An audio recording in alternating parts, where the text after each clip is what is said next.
Ray. What do you want to do tonight? Same thing we do every night, Pinky. Try to take over the world.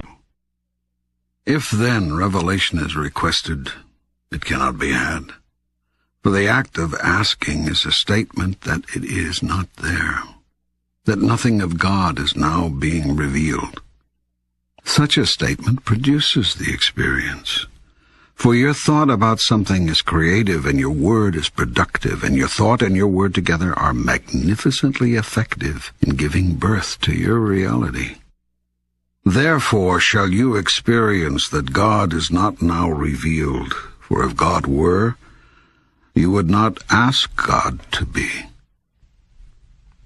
Does that mean I cannot ask for anything I want? Are you saying that praying for something actually pushes it away from us?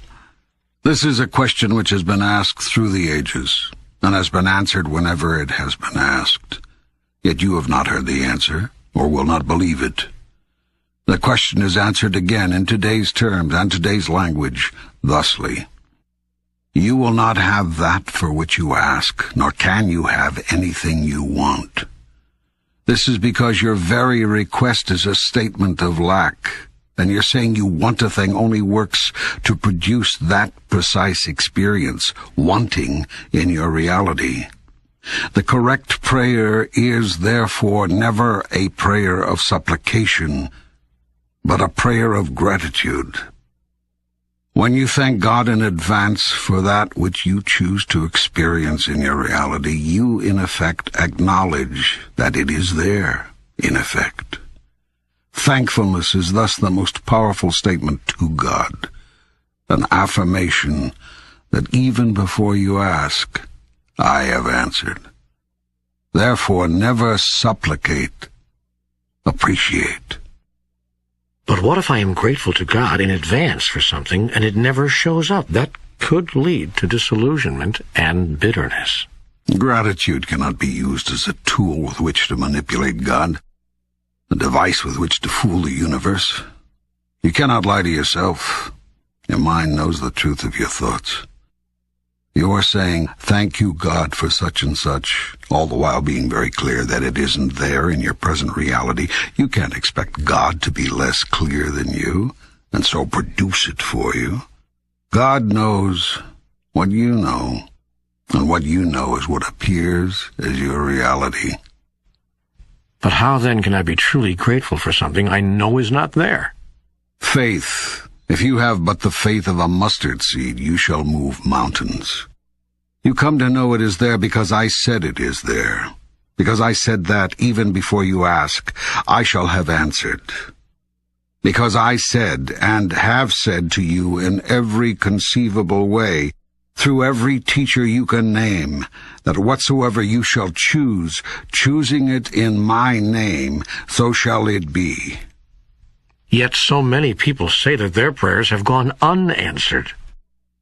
No prayer, and a prayer is nothing more than a fervent statement of what is so, goes unanswered.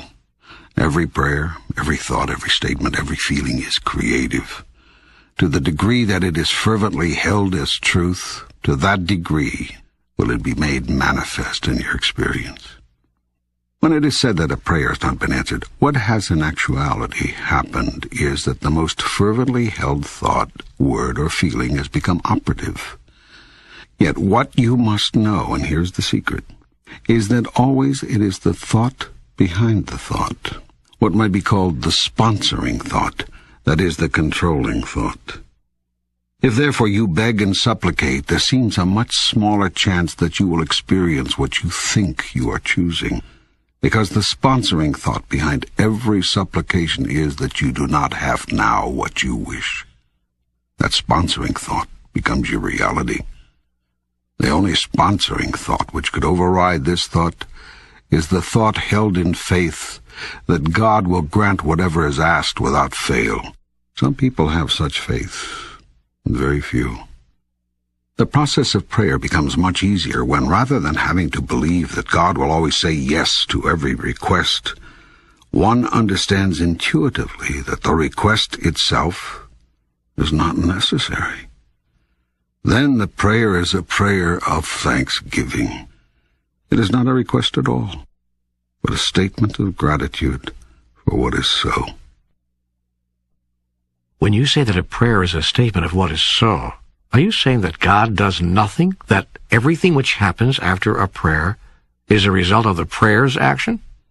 If you believe that God is some omnipotent being who hears all prayers, says yes to some, no to others, and maybe, but not now, to the rest, you are mistaken. By what rule of thumb would God decide? If you believe that God is the creator and decider of all things in your life, you are mistaken. God is the observer, not the creator. And God stands ready to assist you in living your life, but not in the way you might expect. It is not God's function to create or uncreate the circumstances or conditions of your life. God created you in the image and likeness of God. You have created the rest through the power God has given you. God created the process of life and life itself as you know it. Yet God gave you free choice to do with life as you will. In this sense, your will for you is God's will for you. You are living your life the way you are living your life, and I have no preference in the matter. This is the grand illusion in which you have engaged, that God cares one way or the other what you do. I do not care what you do, and that is hard for you to hear. Yet do you care what your children do when you send them out to play? Is it a matter of consequence to you whether they play tag or hide and seek or pretend? No, it is not. Because you know they are perfectly safe. You have placed them in an environment which you consider friendly and very okay.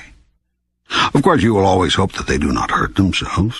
And if they do, you will be right there to help them, heal them, allow them to feel safe again, to be happy again, to go and play again another day. But whether they choose hide and seek or pretend will not matter to you the next day either. You will tell them, of course, which games are dangerous to play. But you cannot stop your children from doing dangerous things. Not always, not forever. Not in every moment from now until death. It is the wise parent who knows this.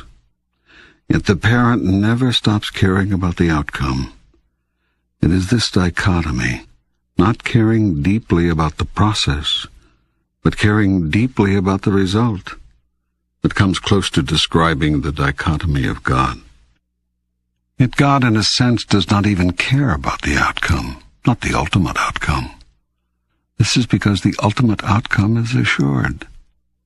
And this is the second great illusion of man, that the outcome of life is in doubt. It is this doubt about ultimate outcome that has created your greatest enemy, which is fear. For if you doubt outcome, then you must doubt Creator. You must doubt God.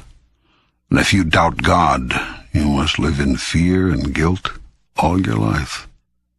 If you doubt God's intentions, God's ability to produce this ultimate result, then how can you ever relax? How can you ever truly find peace?